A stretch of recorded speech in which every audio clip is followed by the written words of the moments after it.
రైట్గా అదట్లో పెడితే ఒక్కసారి హుజూరాబాద్ నియోజకవర్గంలో ఉన్నటువంటి బీసీల పరిస్థితిని చూద్దాం. హుజూరాబాద్ నియోజకవర్గం గురించి మనందరికీ తెలిసిందే. అక్కడి నుంచి ఈటల రాజేందర్ గారు 5 సార్లు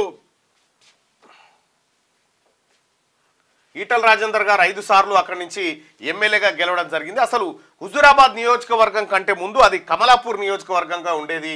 సో మొత్తానికి ఆ రెండిట్లో కలిపి ఇప్పటి వరకు 18 సార్లు అసెంబ్లీ ఎన్నికలు జరిగినాయి. 18 సార్లు అసెంబ్లీ ఎన్నికలు జరిగితే ప్రస్తుతం ఉన్నటువంటి ఓటర్ల సంఖ్య 2,35,482 మంది.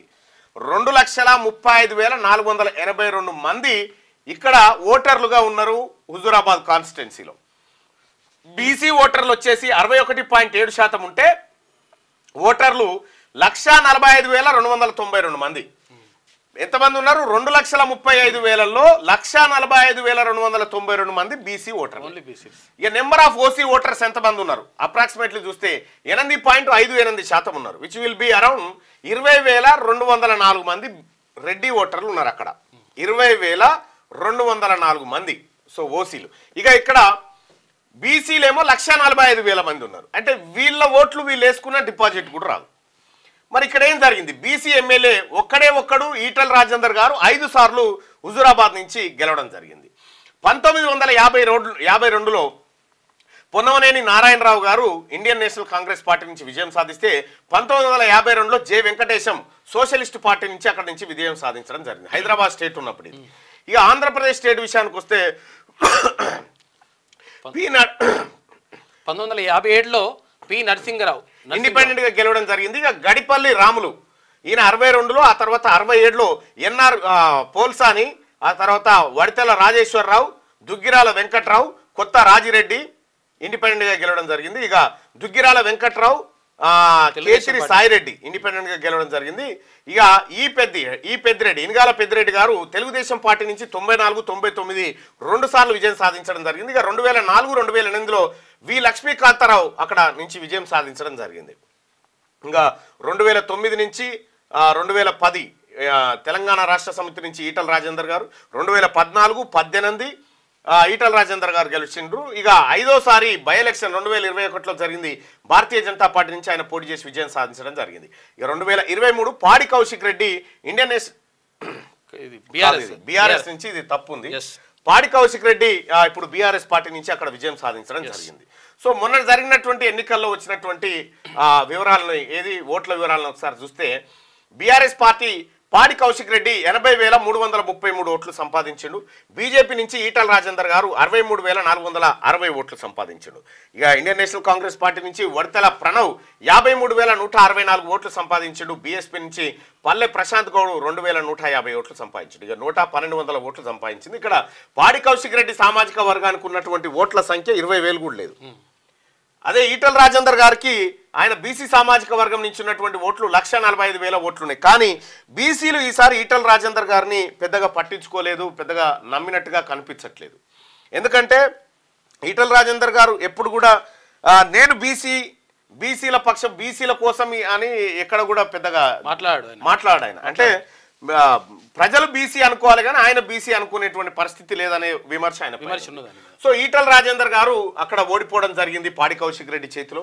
సో ఇక్కడ కూడా 5 సార్లు వరుసగా గెలిచినప్పుడు ఎట్లాగో యాంటీ ఇన్కంబెన్స్ ఉంటుంది, అదొక దానివల్ల ఈటల రాజేందర్ గారు ఓడిపోవడం జరిగింది. సేమ్ టైం గజ్వేల్లో కూడా పోటీ చేస్తే గజ్వేల్లో కూడా ఈటల రాజేందర్ గారు ఓడిపోవడం జరిగింది. ఇక అటు ఉమ్మడి మెదక్ జిల్లాలో, ఆ తర్వాత ఈ ఉమ్మడి కరీంనగర్ జిల్లాలో 2 చోట్ల ఈటల రాజేందర్ గారు ఓడిపోయి ఇక మల్కాజ్గిరిలో ఎంపీ స్థానాన్ని టికెట్ తెచ్చుకొని మల్కాజ్గిరి ఎంపీగా గెలవడం జరిగింది. సో ఇట్లా ఈటల రాజేందర్ గారు హుజూరాబాద్ నియోజకవర్గంతో ఉన్నటువంటి పరిస్థితి. ఇంకా హుజూరాబాద్లో ఉన్నటువంటి జెడ్పీటీసీ రిప్రజెంటేషన్లో ఒకసారి చూద్దాం. హుజూరాబాద్ అన్రిజర్వ్డ్ అయితే ఓసీ రెడ్డికి ఇచ్చిరు, జమ్మికుంట ఎస్సీ అయితే ఎస్సీ మాలకి ఇచ్చిరు, వీరవంక అన్రిజర్వ్డ్ అయితే రెడ్డికి ఇచ్చిరు. ఇక్కడ బీసీ ఎమ్మెల్యేగా పనిచేసినటువంటి ఈటల రాజేందర్ గారు ఒక్క బీసీ కూడా జెడ్పీటీసీగా అవకాశం ఇవ్వలేదు అన్రిజర్వ్డ్ స్థానాల్లో. 61.7% ఉన్నటువంటి బీసీస్ నాట్ ఎలక్టెడ్, బట్ 8.58% ఉన్నటువంటి ఓసీలు 2 సార్లు ఎలక్ట్ అయ్యారు, 2 ఎలక్ట్ అయ్యారు జెడ్పీటీసీలుగా. అయితే ఇక్కడ ఈటల రాజేందర్ గారు చాలా గొప్ప అవకాశాన్ని కోల్పోయిండు. సో ఆయన పైన కేసీఆర్ గారు వేటేసినప్పుడు ఆ పరిస్థితుల్లో ఆయన ఇండిపెండెంట్గా పోటీ చేసి ఉంటే ఒక మంచి సానుకూలమైనటువంటి వాతావరణం ఉండేది. ఎందుకంటే అప్పుడు బీసీ అనేటువంటి అంశం కనుక తెర మీదకి వచ్చి ఆయన కరెక్ట్గా నేను బీసీ అని కరెక్ట్గా చెప్పుకోగలిగితే పరిస్థితిలో మార్పు ఉండేది. కానీ ఇవాళ Bharatiya Janata party BC క్యాండిడేట్నే BJP అధ్యక్షుని చేస్తుంది అనేటువంటి క్రమంలో బీసీ అభ్యర్థిగా తెర మీద ఉన్నాడు తప్ప ఒరిజినల్గా బీసీ అనేటువంటి ఒక కాన్సెప్ట్ని ఎందుకో ఈటల రాజేందర్ అన్న లాస్ అయినట్టుగా కనిపిస్తూ ఉంది.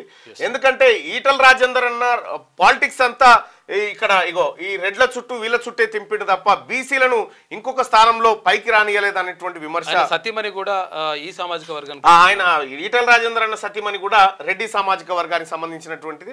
ఇక ఈటల రాజేందర్ అన్న కొడుకు పేరు కూడా రెడ్డి అనే పెట్టారు, కూతురు పేరు రెడ్డినే, అల్లుడు రెడ్డినే, కోడలు రెడ్డినే, కోడల పిల్లలు రెడ్డినే. ఎందుకు రాజేందర్ అన్న పేరు కూడా రాజేందర్ రెడ్డి అని రాసిరు కొన్ని డాక్యుమెంట్లలో. సరే ఏదేమైనప్పటికీ కూడా బీసీల నుంచి ఒక ఐకానిక్ లీడర్ గా ఉంటాడు అనుకున్నటువంటి ఈటల రాజేందర్ అన్న బహుశా అవకాశాన్ని దాదాపుగా చేజార్చుకున్నాడు. సో ఆయనకున్నటువంటి అవకాశం చేజారింది. ఆ రోజుల్లో కేసీఆర్ ఆడినటువంటి త్రిముఖ వ్యూహం అనేటువంటి ఒక డ్రామా ఉండే. త్రిముఖ వ్యూహం డ్రామా ఏంటంటే భారతీయ జనతా పార్టీని ఇంకొంచెం డెవలప్ చేయడం ద్వారా ట్రయాంగిల్ పోర్ జరిగి మళ్ళా గెలుస్తాననేది కేసీఆర్ వ్యూహం. అందులో భాగంగా ఈటల రాజేందర్ గారి పైన ఒక వేటు. ఇప్పుడు రఘునందన్ రావు గారు ఆ రోజు దుబ్బాకలో గెలవడం, ఆ తర్వాత ఈ పరిణామాలన్నిటికీ ఏం కారణం అంటే బీజేపీని ఇంకొంచెం డెవలప్ చేస్తే ఓట్లు జీలిపోయి తక్కువ ఓట్లతోనైనా బీఆర్ఎస్ పార్టీ అధికారంలోకి వస్తుందని ఆయన వ్యూహం ఉండే. అందులో భాగంగా ఈటల రాజేందర్ గారిని ఏ పాయింట్ మీద నొక్కిండు, ఆయన పొరంబొక్కు భూములను ఆక్రమించుకున్నాడు, దేవరయంజాల దగ్గర పొరంబొక్కు భూములను ఆక్రమించుకున్నాడు అనేటువంటి ఆరోపణల నేపథ్యంలో రైతులతోని ప్రత్యేక లైవ్లు పెట్టించి మంత్రివర్గం నుంచి బర్తరాఫ్ చేసి పంపించిండు. సో ఇక్కడ కాంగ్రెస్ పార్టీలోకి చేరదామంటే అప్పుడు కాంగ్రెస్ పార్టీ అధికారంలో లేదు, ఇండిపెండెంట్గా ఉంటే ఆస్తుల వ్యవహారం ఉంది. కాబట్టి ఈటల రాజేందర్ అన్న ఆస్తులు కాపాడుకోవడానికి అనివార్యంగా భారతీయ జనతా పార్టీ వైపు పోవాల్సి వచ్చింది. సో అట్లా ఇక్కడ బీసీ అనే కాన్సెప్ట్ ఇది కాదు, ఆస్తులు అనేటువంటి కాన్సెప్ట్ వచ్చినప్పుడు ఈటల రాజేందర్ అన్న ముంగట ఉన్నటువంటి ఆప్షన్ ఏంటంటే భారతీయ జనతా పార్టీ పోతే నా ఆస్తులకు నాకు రక్షణ దొరుకుతుంది అనుకుంటాడు. కేసీఆర్ ఊహించింది అదే, నేను భారతీయ జనతా పార్టీ వైపు పంపాలని, అక్కడ జరిగింది కూడా అదే. సో ఇట్లా ఆ రోజుల్లో కొంత ప్లే చేశారు. సో అట్లా వెళ్ళిపోయింది. కానీ ఈటల రాజేందర్ అన్న నియోజకవర్గంలో కింది స్థాయిలో ఒక బీసీ లీడర్ని అన్రిజర్వ్డ్ స్థానాల్లో కూడా బీసీని జెడ్పీటీసీని కానివ్వకుండా చూసిండు. సో అది అన్ఫార్చునేట్ థింగ్. ఇక క్యూ న్యూస్ ఛానల్లో పనిచేయటకు అనుభవం గల సీనియర్ వీడియో ఎడిటర్స్ కావాలను సంప్రదించవలసిన నెంబర్ 8688926084. qnewsads@gmail.com ను సంప్రదించండి. లైక్ చేయండి.